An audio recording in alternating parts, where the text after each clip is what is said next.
ఇదే మారిషస్లో అల్బియన్ మాల్కి వచ్చామన్నమాట. అల్బియన్ మాల్ పెద్ద మాల్ ఇది మారిషస్ వాతావరణం.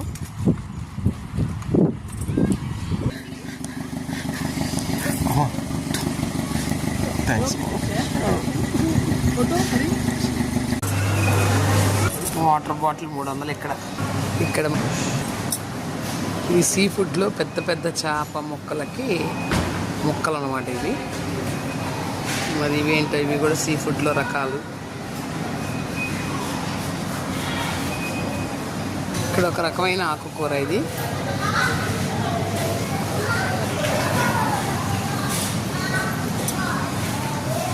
ఇక్కడ భలే తాజాగా ఉంది. ఇక్కడ ఇవి అర్థం కాల, యాపిల్ అన్నారు కానీ రకరకాలుగా ఉన్నాయి.